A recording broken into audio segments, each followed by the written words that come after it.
ఆ టీడీపీ కలయిక బాగుండాలి, ఏమైనా సలహా ఇవ్వమని అడిగారు అనుకోండి, నేను ఊహిస్తున్నాను మీ దగ్గరికి వచ్చి అంటే ఏం చెప్తామని. అంటే చిరంజీవి గారు అన్నారు కాబట్టి, అంటే మీకు రాజకీయాల అతీతులు. మనం ఏం కోరుకుంటామంటే ధర్మాన్ని కోరుకుంటాం సార్, ధర్మాన్ని నిలబెట్టాలని కోరుకుంటాం, ధర్మం తెలిసినవాడు పరిపాలించాలని కోరుకుంటాం. నిన్న ఇవాళ ఫేస్బుక్లో చూసాం, తిరుమలలో స్వామివారికి వాడే జీడిపప్పు హలాల్ అయింది పెడతారట. అన్నయ్య మీకేమన్నా న్యూస్ వస్తే మరి చెప్పండి. ముస్లింలు కాంటాక్ట్ అండి సార్. ఓకే, ముస్లిం కాంటాక్ట్ అంటే హలాలు, అలా అంటే ఉమ్మేసింది కదా సార్. అది అంటే purposely this fellows want to destroy ధర్మ, అంతే కదా సార్. నువ్వు అయినా వాడు మా కులం, వాడు మా పార్టీ అంటే యు ఆర్ ఎ రాస్కెల్. అందుకని don't see parties, don't see caste, see only dharma. అది చాలా దరిద్రమైన విషయం ఏంటంటే పాలకొల్లు దగ్గర కాలవలో జాలర్లకి అమ్మవారి విగ్రహం దొరికింది. వాళ్ళు అక్కడ పెట్టుకుని పూజలు చేస్తున్నారు. మొన్న చేస్తుంటే గొర్రెలు, మతం మారిన గొర్రెలు, అంటే మనకు పుట్టిన వాళ్ళు, ఆడి పేరు శంకర్ సుబ్రహ్మణ్యం, వాళ్ళు ఉండి అంటే ఈ క్రైస్తవం ఎక్కితే ఉందని మైండ్ దొబ్బుద్ది కదా, లో ప్రొఫైల్లోకి వెళ్ళిపోతారు. ఆ అమ్మవారి విగ్రహం పక్కనే వీళ్ళు ఎండిపోయిన శవాన్ని పెట్టేశారు. ఎండిపోయిన శవం 2 చెక్కల మీద పెట్టేసి మైకెట్టి అడావిడి. వాడు మనకి పుట్టినోడే, ఈ బ్రిటిష్ వాళ్ళు వాళ్ళ ఇంటికి ఏం రాలి, అయినప్పటికీ వాడు అలా ఫీల్ అవుతాడు. బ్రిటిష్ వాళ్ళు వాళ్ళ ఇంటికి వచ్చారు, వాళ్ళ ఇంట్లో ఏదో చేసేవాడు, పుట్టాడు, అలా అనుకుంటాడు. అలా వాడు ఆ సైకో మెంటాలిటీతో అందులో ఒక గొర్రె తోడేలుగా మారి అమ్మవారి విగ్రహాన్ని రేపేస్తా, ఈ సాతాను దీన్ని లేకుండా చేస్తానని దాన్ని ఎక్కడో కాలంలోనూ ఇంకెక్కడో వేసాడు. ఇది ఎందుకు చెప్తున్నా అంటే ఈ క్రైస్తవ మైండ్ మెంటాలిటీ అది విధ్వంసానికి, అశాంతికి, దానికి పనికి వస్తుంది. అది విషయం. ఇది ఎందుకు చెప్పానో మీకు అర్థం కావాలి. తిరుమల వెళ్ళారా ఈ మధ్య? వెళ్ళాను. ఎన్నాళ్ళైంది? ఒక 3 months అయింది నాకు. నేను అర్చనకి వెళ్ళాను అనమాట. అర్చన సేవ. డబ్బులు కట్టారా? అంటే లాటరీ అంటారు కదండి, లాటరీలో వచ్చింది. రూమ్ తీసుకున్నారా? రూమ్ తీసుకున్నా సార్. బాగుందా? బాగుంది. భోజనం పెట్టారా? భోజనం తినానండి. వెంగమాంబ? వెంగమాంబ. క్యూ లైన్లో ఎంతసేపు పట్టింది? ఒక పావుగంట, అంటే ఆ రోజు ఖాళీగా ఉంది, పావుగంట లేదు, సరసరమని వెళ్ళిపోయాను. మరి మొన్న నన్ను చూడడానికి అడవి పిల్లలు వచ్చారు.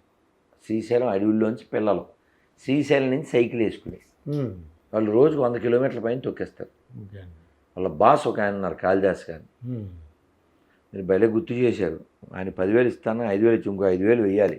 Okay, thanks. అప్పుడు చేతిలో ఉన్న 5,000 ఇచ్చాం. ఆయన ₹1 పంపితే వేద్దామంటే మళ్ళీ ఆయన పంపలే, మనకు ఖాళీ లేదు, వేసేయాలి. మీరు గుర్తు చేశారు. పిల్లలకు బట్టలు కొనుక్కోమని ఇస్తామని చెప్పాను, ఇచ్చేస్తాం. పిల్లలు పైన 8 గంటలు 18 గంటలు ఉన్నారు సార్ దర్శనం. వాళ్ళు చలిగా సార్, సైకిల్ తొక్కుకుంటూ వచ్చారండి. వాళ్ళకి కదా సార్ మనం ఉపకారం చేయాలి. దర్శనం లేదు సార్, వెనక్కి వచ్చారు. మా లాయర్ గారు కూడా వెళ్ళి వెనక్కి వచ్చేసారు. అలా తిరుమలని చాలా పాడు చేస్తున్నారు, చాలా నాశనం చేస్తున్నారు. కాపాడుకోవాల్సిన బాధ్యత మనకు ఉంది.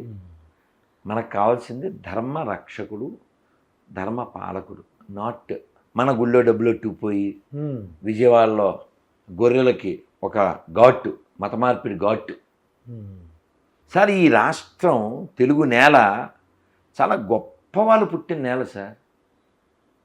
ఓ పోతన గారు, ఓ రామదాసు గారు, ఓ కొమరం భీం, అల్లూరి సీతారామరాజు, ఓ డొక్కా సీతమ్మ, ఓ కందుకూరి, ఓ టంగుటూరి, ఒక వేటూరి, ఒక అన్నమయ్య, ఓ నన్నయ్య, వీటూరి, ఒక నారాయణ తీర్థులు, ఒక కవయిత్రి మొల్ల. మామూలు నేల కాదు. ఒక పాపారాయుడు, మిస్టర్ పాపారాయుడు, సర్దార్ పాపారాయుడు అండి. నేను చెప్పేది బొబ్బిలి పులే. ఓకే, వీర రక్తపు దార వారవోసిన సీమ, పలనాడు నీదెరా వెలనాడు నీదెరా, బాలచంద్రుడు చూడ ఎవడోయి, తాండ్ర పాపయ్య గూడ నీవోడోయ్. చెయ్యెత్తి జై కొట్టు తెలుగోడా గతమెంతో ఘనకీర్తి కలవోడా. ఎన్నెన్ని క్షేత్రాలు, ఎందరెందరో మహాపురుషులు, మహారచయితలు, గొప్ప గాయకులు, గొప్ప నాయకులు. మామూలు నేల కాదు సార్ ఈ తెలుగు నేల. ట్యాంక్ బండి మీద అలా నెమ్మదిగా నడిస్తే మీకు అర్థమైపోద్ది గొప్ప నేల, ఎవరెవరు పుట్టారో. అన్నగారు ఎంతమంది విగ్రహాలు పెట్టించారు. అలాంటి వాళ్ళు పుట్టిన నేలలో ఈ నిలువుగో చెక్క, అడ్డంగో చెక్క, దాన్ని నమ్మేయాలి. ఇంకా దరిద్రం, దానికి ప్రమోషను, దానికి గుళ్ళో డబ్బులు ఎత్తుపోవడం, మళ్ళీ జోకు ఏంటంటే ఇందాక ఎవరో గొర్రె పేరు రవికుమార్ అంట, గొర్రె కామెంట్ పెట్టాడు ఏదో పోస్ట్ లాగా, ఏంటి నీతిమంతుడు సింహం వల్ల ధైర్యంగా ఉండును అని పెట్టాడు బైబిల్లోంచి. నేను అసలు నీతి లేని జాతే అది కదరా. నీ పేరు రవికుమారు, మీ అమ్మా నాన్న పేరు నువ్వు చెప్పలేవు, నువ్వు నమ్మిన పనికిమాలిన బైబిల్లో దాన్ని చూపించలేవు, సర్టిఫికెట్లో హిందూ లేకపోతే బతకలేవు. మీరు దాని గురించి మాట్లాడకూడదు నాన్న. మీ నాన్న పేరు పనికిమాలిన బైబిల్ ఉంటే వెంటనే ఫోన్ చేయని చెప్పా, చేయలేము. ఎందుకు చేస్తాడు? ఉండదు కాబట్టి. నేనేమంటా అంటే మీరు కాఫీ తాగుతారు కదండి, మీరు కాఫీ ఎందుకు తాగకూడదు? ఉపన్యాసం ఇవ్వకూడదు మీరు. ఎందుకని? కాఫీ తాగుతున్నాను కాబట్టి మూసుకుని తాగేసి వెళ్ళిపోవాలి. దాని మీద నుంచి ఉపన్యాసం తాగకూడదని కాఫీ మీద ఉపన్యాసం ఇవ్వడానికి మీరు సరిపోరు, తాగుతున్నారు కాబట్టి. నీతి లేకుండా జీవించే గొర్రెలు నీతి గురించి మాట్లాడేంటి కదా.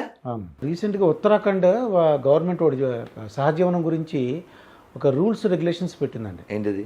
అది ఏంటంటే సహజీవనం చేసేవాళ్ళు 1 month దాటితే వాళ్ళ దగ్గర రిజిస్టర్ చేసుకోవాలండి. 1 month దాటిన తర్వాత రిజిస్టర్ చేసుకోవాలనుకోండి 10,000 రూపాయలు ఫైను, 3 నెలలు జైలు కూడా ఉంటుందండి. అంటే పెళ్ళిళ్ళు ఏమైపోతాయి మరి సహజీవనం మొదలెడితే? కాదు మాస్టారు, సుప్రీంకోర్టు ఒక 2-3 ఏళ్ల క్రితం ఎప్పుడో తీర్పిచ్చింది దీని మీద, సహజీవనం చేయొచ్చని. అంటే ఇలాంటి మరి ఇంగ్లీష్లో నువ్వు తెలంగాణ అబ్బాయి కాబట్టి ఈ వర్డ్కి అర్థం తెలియచ్చేమో. లత్కోరంటే మీనింగ్ ఏంటి నన్ను ఇంగ్లీష్లో? తిట్టు అని తెలుసు, మీనింగ్ ఏంటి? మరి అలాంటి తీర్పులు అనాలేమో నాకు తెలియదు సార్, అందులో పెద్దోళ్ళు కదా, అందుకని అడుగుతున్నా. అదే జడ్జిలు చాలా అంటే ఆక్వర్డ్ అంటాం కదా, అలా ఉంటుంది సార్. అసలు ఒక స్త్రీకి ఇష్టమైతే ఎవరితో అయినా తిరగచ్చు, పురుషుడికి స్త్రీ ఇష్టమైతే ఎవరితో అయినా కలవచ్చు. అంటే you just lead life like animals. ఇలాంటి తీర్పులు. ఇంకా వరస్ట్ ఏమిటంటే మగోళ్ళు దాని మీద పరిశీలన. అంటే అసలు వీళ్ళకి పని లేదా? నాకు అర్థం కాదు సార్. ఇప్పుడు సమస్యలు ఎన్ని ఉన్నాయి తెలుసా ఈ దేశంలో? ఇంపార్టెంట్ సమస్యలు ఎన్ని ఉన్నాయి తెలుసా? రైతుల సమస్యలు ఎన్ని ఉన్నాయి, ఆర్మీ సమస్యలు ఎన్ని ఉన్నాయి, పేదల సమస్యలు ఎన్ని ఉన్నాయి, పారిశుద్ధ్య కార్మికుల సమస్యలు ఎన్ని ఉన్నాయి, ఆడపిల్ల ట్రాఫికింగ్ సమస్యలు ఎన్ని ఉన్నాయి.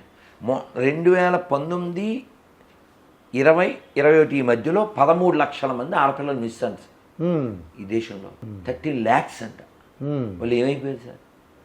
ఇలాంటి మానేసి మగోడు ఆడిపిల్లం ఈడి మొగుడు ఏం సార్? వీళ్ళకి పని లేదా?